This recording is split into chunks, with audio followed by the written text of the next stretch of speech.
रेवती, ये क्या है? ये कुल्हड़ पराठा है। हा, ऐसा भी कोई पराठा होता है क्या भला? बच्चों, आपका आत्मविश्वास सच्चा हो तो हर नई चीज स्वादिष्ट होती है। अब सविता की ही कहानी ले लो। सविता राजकोट में एक थेपले की दुकान चलाया करती थी। उसके थेपले खाने में काफी स्वादिष्ट और पौष्टिक भी थे। और उसका पति कालू वो गाय का दूध निकालकर बेचा करता था। वाह काकू, थेपले तो बहुत ही स्वादिष्ट है, मजा ही आ गया। मुझे खुशी है आपको पसंद आया। मैं और मेरा दोस्त यहाँ पास ही हॉस्टल में रहते हैं। आपके थेपले खाकर तो घर की याद आ जाती है काकी। सविता के थेपले का छोटा सा कारोबार अच्छा चल रहा था, जिससे वो घर का खर्च और अपने बेटे श्याम की पढ़ाई का खर्चा निकाल लेती थी। ये ले श्याम, तेरी कॉलेज की फीस। आज का तारीख आखिरी है, याद से भर देना बेटा।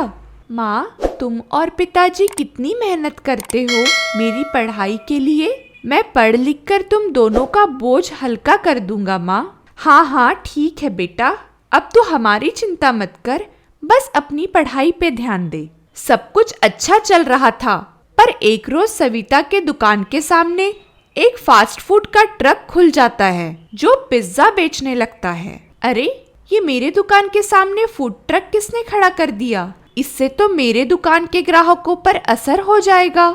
पिज्जा ले लो, पिज्जा ले लो, एक बार खाओगे बार बार आओगे।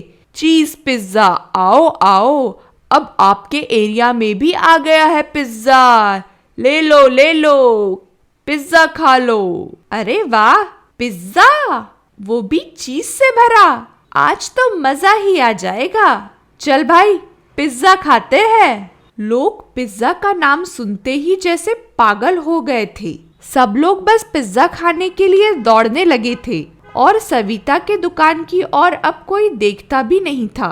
उसके ग्राहक अब काफी कम हो गए थे और जो बचे हुए ग्राहक थे वो थे बूढ़े बुजुर्ग, जिन्हें पिज्जा जैसी चीज पसंद नहीं आ रही थी। पता नहीं ये बच्चे कैसे ये सब पिज्जा विज्जा खा लेते हैं। एक तो ये ब्रेड हमें पचती नहीं। क्या होगा इन बच्चों का, भगवान ही जाने।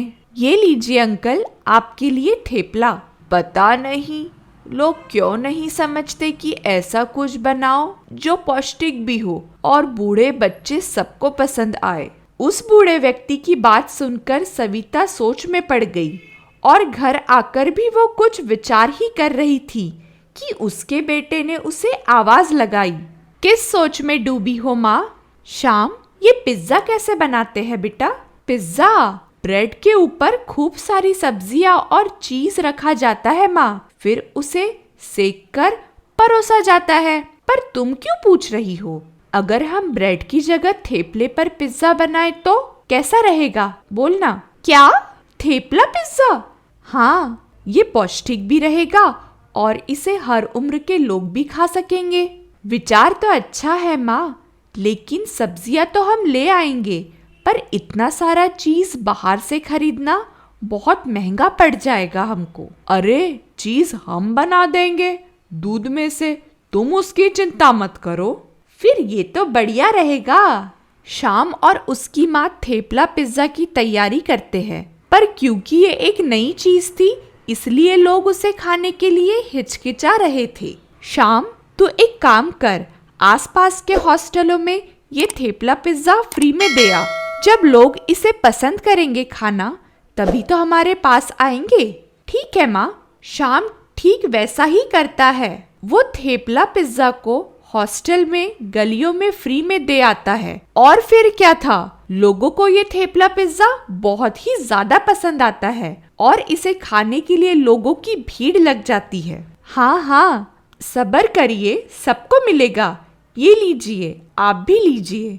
वाह काकी, आपने तो कमाल ही कर दिया। ये तो टेस्टी भी है और हेल्दी भी है।